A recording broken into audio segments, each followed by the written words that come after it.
لیلۃ القدر میں کیا دعائیں مانگنی ہیں؟ دو دعاؤں کو فوکس زیادہ کرنا ہے. ایک ہدایت اپنے لیے بھی, اپنے ماں باپ کے لیے, بیوی اور بچوں کے لیے, اپنے بہن بھائیوں کے لیے, اور ان کے ازواج اور ان کی اولاد. یہ آپ کا فیملی کیا ہو گئی؟ کمپلیٹ. یوں دعا مانگے, اے اللہ عافیت والی زندگی دے, سیدھے راستے پہ چلا دے مجھے, میرے والدین کو, میرے بیوی بچوں کو, میرے بہن بھائیوں, ان کی ازواج اور ان کی اولاد کو. ازواج میں شوہر اور بیوی دونوں آ گئے ہیں, تو یہ آپ کی فیملی کیا ہو گئی؟ کمپلیٹ. تو یہ سب کے لیے دعا کر دی. چند دعائیں بہت ضروری ہیں جو ان لیلۃ القدر میں آپ نے کثرت سے مانگنی ہے. ایک دعا سب سے پہلے میں نے بتایا کیا مانگنی ہے؟ ہدایت. بلکہ اس سے بھی پہلے اپنے گناہوں کی مغفرت, کیونکہ گناہ دعا کی قبولیت میں آڑ بنتے ہیں. اللہ کہتے ہیں تو میری تو کچھ بھی نہیں مانتا اور اپنی مجھ سے منوا رہا ہے. میں جب تجھے آزمائش میں ڈالتا ہوں تو کچھ بھی نہیں کرتا.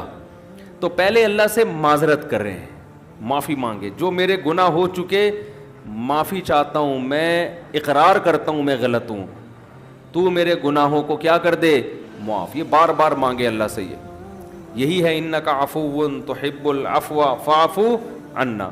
پھر تیسرے نمبر پر دین کی خدمت کی دعا کہ اللہ ہم سے دین کا بہت کام لے لے, کیونکہ علماء کے لیے تو سب سے بڑا کی فضیلت ہی یہی ہے کہ اللہ ان سے دین کی خدمت لے لے. وہ دنیا میں کاروبار کے لیے نہیں ہے, شادیوں کے تو ایک ضمنی چیز ہے, اس کے لیے شادیوں کو پروموٹ کرنے کے لیے ضرور ہے کیونکہ وہ بھی دین کا ایک حصہ ہے. اے اللہ دین کا کام مجھ سے بہت زیادہ لے لے. تاجر ہے وہ بھی دعا کر سکتے ہیں دین کا کام لے لے, اللہ اس کے مال سے مدارس بنوا دے, مسجدیں بنوا دے, یتیم خانے کھلوا دے, تو کتنی بڑی بات ہے.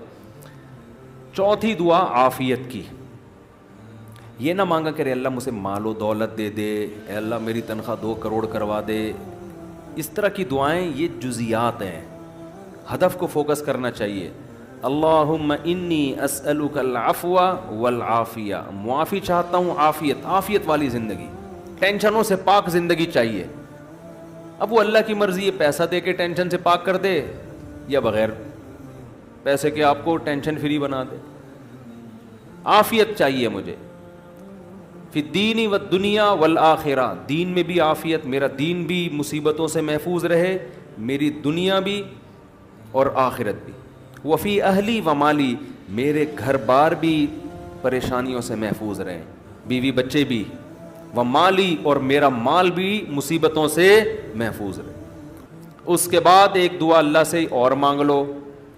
شادی شدہ آدمی کے لیے گھر ایک بڑی ٹینشن ہوتا ہے نا, وہ کہہ سکتا ہے کہ میں اللہ سے مصیبت سے پناہ مانگ رہا ہوں, تو مصیبتیں تو میں نے گھر میں خود پالی ہوئی ہیں. شادی شدہ لوگ, بعض لوگوں کی یہ رائے ہوتی ہے, تو یوں دعا مانگو ربنا ہب لنا من ازواجنا وذریاتنا قرۃ اعین, اے اللہ ہمیں ہماری ازواج یعنی بیویوں اور اولاد کی طرف سے آنکھوں کی ٹھنڈک. یہ دعا عورت بھی مانگ سکتی ہے کیونکہ زوج کا لفظ بیوی پر بھی اور شوہر پر بھی.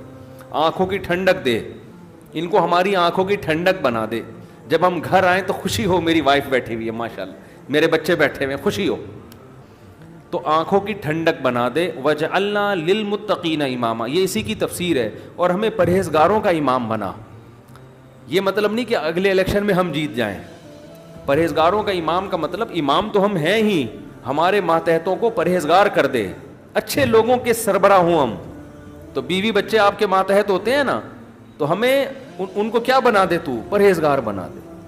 تو یہ دعا بھی بہت امپورٹنٹ ہے. اللہ نے نیک لوگوں کی صفات میں یہ دعا بھی بیان کی ہے کہ وہ ہم سے یوں دعا مانگتے ہیں. اور 2 دعائیں اور لیلۃ القدر میں اور ویسے بھی معمول بنائیں. ایک دعا یہ کہ جہنم کی آگ سے خلاصی, بار بار قرآن یہ بیان کرتا ہے, جنت کی طلب اور جہنم کی آگ سے خلاصی. تو اللہ تعالیٰ کہتے ہیں کہ ہمارے نیک بندے راتوں کو اٹھ کے اللہ سے کیا مانگتے ہیں؟